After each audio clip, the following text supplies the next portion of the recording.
Hey folks, this is Kalani. Patch 10.1.7 may have just and so hit live servers, but the dev team are already moving on. Patch 10.2, Guardians of the Dream, was just announced, and there are so many updates coming our way. We have a massive gearing overhaul that opens up the upgrade system to allow more players to take part, and it allows us to upgrade our gear even further. There are huge class changes, including quite a few complete reworks, a whole new zone set in the Emerald Dream, a brand new 9 boss raid to pillage with so many different extra goodies to chase after, including a new legendary, which strangely doesn't seem to be for the druids like everyone assumed it would be. There are new race customizations, dragon riding mounts, new ways to fly in the Dragon Isles, and so much more. This patch is shaping up to be absolutely huge, so let's go through everything we know about patch 10.2 so far. Now before we jump in, be sure to hit up that like button and subscribe so you never miss another video. Let's start with the new zone because that's what everyone is going to see first when we actually hop into this patch for real when it hits live servers. We're finally heading to the Emerald Dream, or at least a small pocket of the Emerald Dream. Apparently this zone is about the size of the Anaran Plains, so it's a pretty decent size for sure. We can dragon ride right from the get-go, just like Zaralek Cavern, so you don't have to worry about earning the ability to fly again. In fact, a lot of quests will require you to dragon ride, so it's quite the opposite. I'm really glad they're embracing flying this time around instead of restricting it like they did in previous expansions. Most of the zone is lush and green as you would expect of the Dream, but there are a few pockets of fiery incursions as Fyrakk tries to get his hands on the new world tree, which you can find looming over everything, and I have to say, that tree grew pretty quickly. It's a fantastic looking zone, and we should also have quite a lot of activities to keep us busy. There will be 3 new open world events to take part in. One of them has us follow around a treant around the zone, protecting them and collecting goodies. There's another one which is a big farming event, so probably kill as many monsters as you can kind of deal, where you also collect up some seeds. And then the third event is all about planting those seeds and everyone coming together to create the largest bloom you can get. The more players that join in, the better rewards you're gonna get. We'll also have a new faction to earn reputation and renown with, the Dream Wardens. We aren't too sure what kind of rewards we'll get just yet, but it's safe to say they will be very Emerald Dream themed, and we may even get some special story quests and new content unlocks, just like how the Niffen worked for patch 10.1. The zone does have a new world boss as well, so we'll be able to get our hands on some shiny new gear at pretty high item levels, and we even get a new dragon riding mount as soon as we arrive in the Dream. The Flourishing Whimsy Drake is a Fey Dragon styled mount. It's currently completely broken on the PTR, but thankfully we have some previews from the 10.2 announcement. This is a reward from one of the very first quests in the Emerald Dream zone, so everyone will be flying around on it before you know it.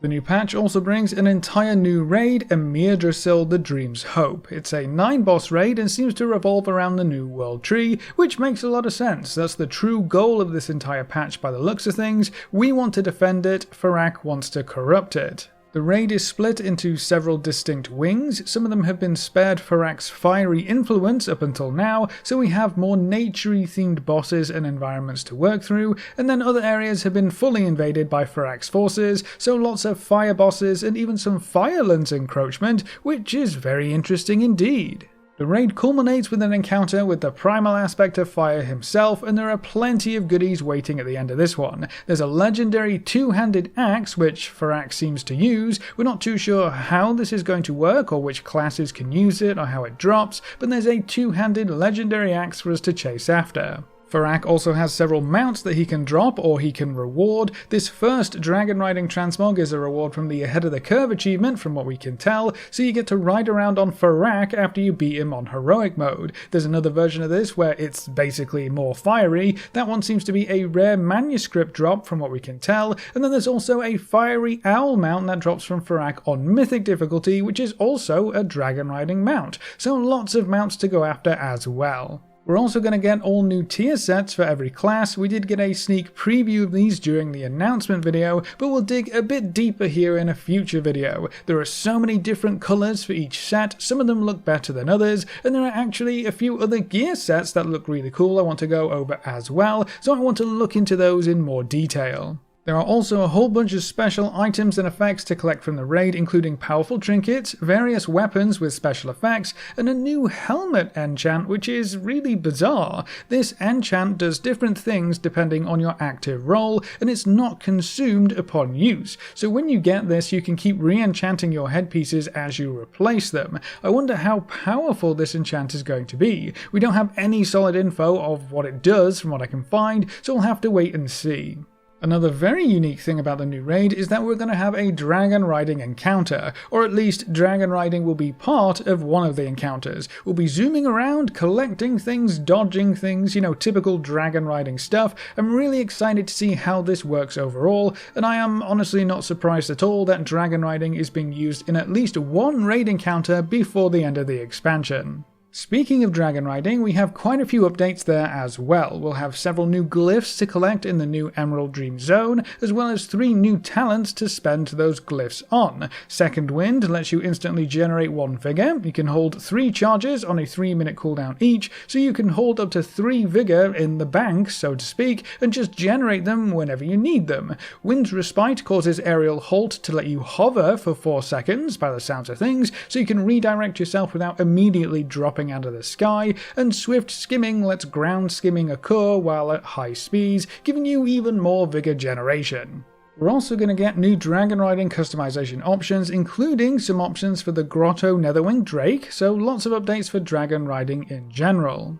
Something that I definitely wasn't expecting was a new Pathfinder achievement. The implementation is not final, but the idea and the reward definitely seem to be. Earning the Dragon Isles Pathfinder achievement will let you use normal flying mounts in the Dragon Isles, so you won't be locked into just dragon riding mounts. You can then use any of your old flying mounts with the old style of flying as well. Now, if only we could also dragon ride in the old world freely, I would be very happy.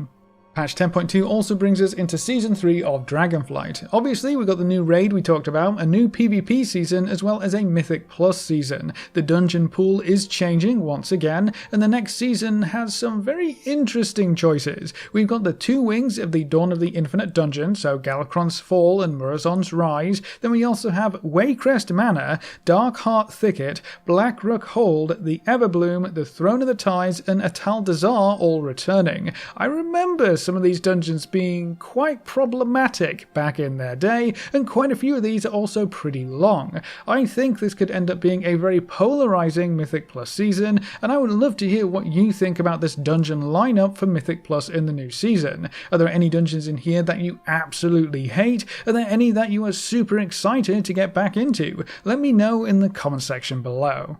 It's not just new dungeons to run through though. Patch 10.2 will completely change the upgrade system for gear, so we have a massive gearing overhaul coming our way as well. To start with, fragments are being removed, so we only have to worry about crests going forward. It's just going to be 1 currency instead of 2, and it will actually also be a currency in 10.2 as well, so your crests are going to go into your currency tab, freeing up a bunch of bag space. The upgrade tracks for heroic and myth level gear have also been extended, so we'll be able to upgrade gear further than before, allowing us to achieve much higher item levels when all of our gear is fully upgraded. On the topic of upgrades, as you progress through the upgrade system, you will now be allowed to trade up your crests. So if you upgrade all of your gear to the point where you can no longer benefit from or use Whelpling crests, for example, you will then be allowed to trade your Whelp crests up to Drake crests and continue with your gear upgrading adventures. When you're then done with Drake crests, you'll be able to trade them up for Worm crests, and then you can even trade up to Aspect crests eventually if you get a high enough item level. That means everyone will be able to upgrade their gear much higher than before and have access to every type of crest as long as you keep upgrading gear and reaching higher item levels. This also means that as you reach those higher item levels and can then only benefit from a certain crest, those lower crests aren't actually worthless because you can just trade them up until you get to a crest that you can actually use. That is a huge change that gives everyone in the game something to work towards, and it makes every kind of crest valuable for every kind of player, even if you aren't doing those highest tiers of content.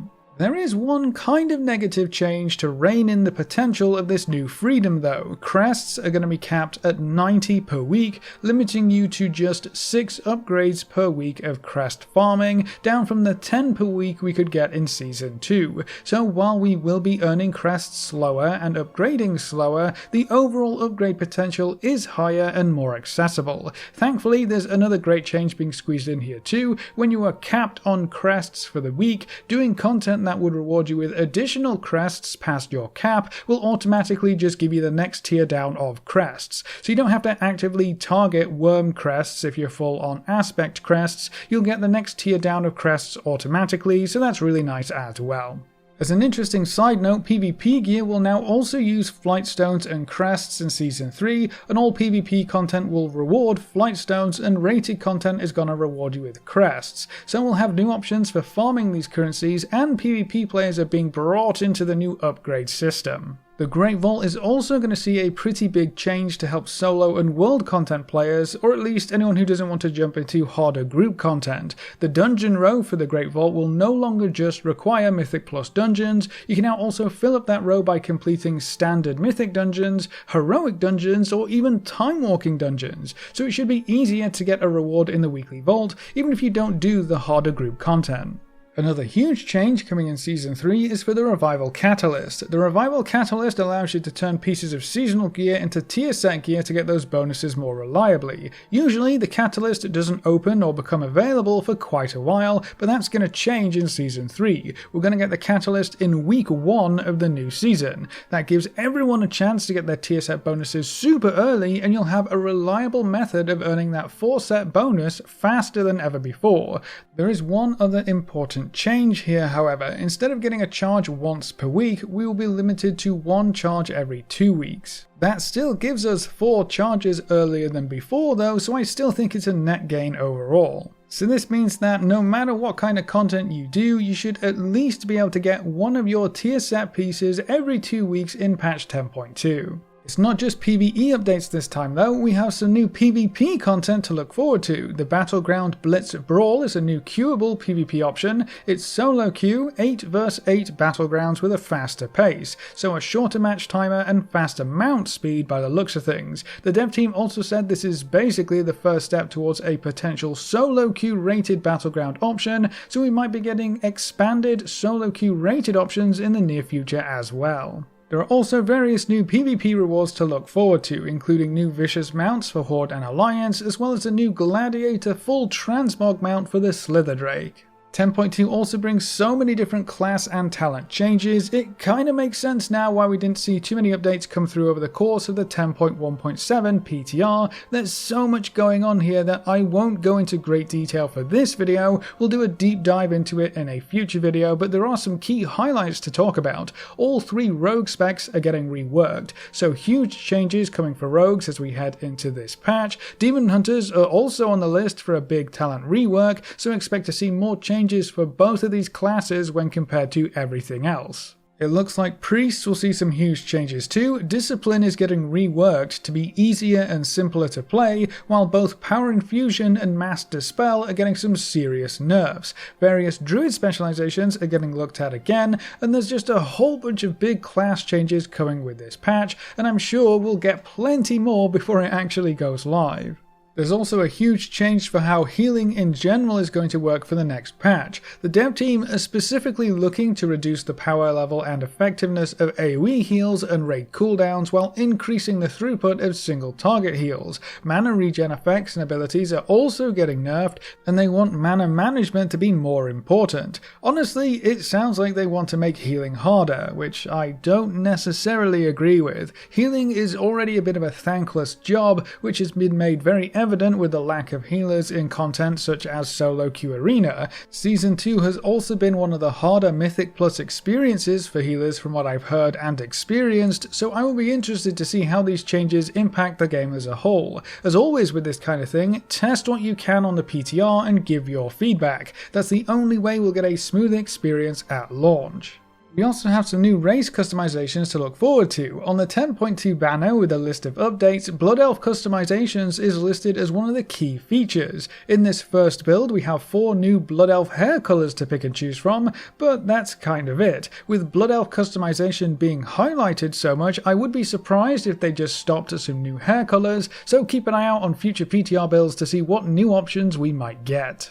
Druids will also see quite a few updates to their various forms. We know that Moonkin forms are getting updated with new variations, the Fyrakk form is getting an update too, and there are also some other fiery options to unlock via the raid and new world content. A lot of different new forms have been data mined. We're not too sure just how many of these we'll have access to, but quite a few of them have glyphs that have already been data mined as well. If the glyph exists, chances are pretty high that we'll be able to unlock these options at some point during the patch. And then to wrap up this video, there are also some neat little user interface changes coming as well. One that stuck out to me is a change to how moving talent points around works in the new patch. Right now on live servers, if you take a talent point out near the top of your tree and you break the requirements for the lower talents, it just kind of refunds everything, which can be very annoying if you're trying to move a talent point above those thresholds. In 10.2, it's completely different. You can take any talents out without moving anything else in the tree. Any talents that have their connection broken or limits not met will instead just turn red.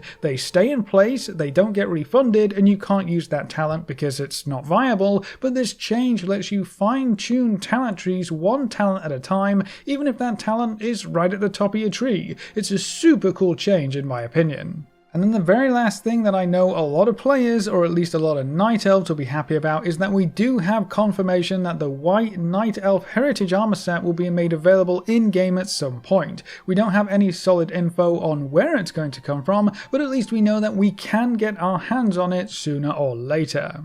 So if this preview and first PTR build are anything to go by, patch 10.2 is going to be a huge update in every sense. The 10.2 PTR is also already up and ready to test, so you can check out some of this stuff for yourself right now. But that's everything we know about patch 10.2 and Season 3 of Dragonflight so far. What are you most looking forward to in the new patch from what you've seen? The updates to the upgrade system that open it up for everyone, or maybe the new zone or raid? Leave all your thoughts in the comment section below. A big thank you to all of our supporters over on Patreon and to all of our members who are on YouTube. You can see the names floating by on screen. If you'd like to add your name to the end of every video with a special shout out at the start of the next video, you can find links in the description over to Patreon or click the join button just below this video. And if you want to see more videos like this, make sure to subscribe and ring that notification bell so you never miss another video. Thanks for watching folks, good luck and have fun, and as always I'll see you next time.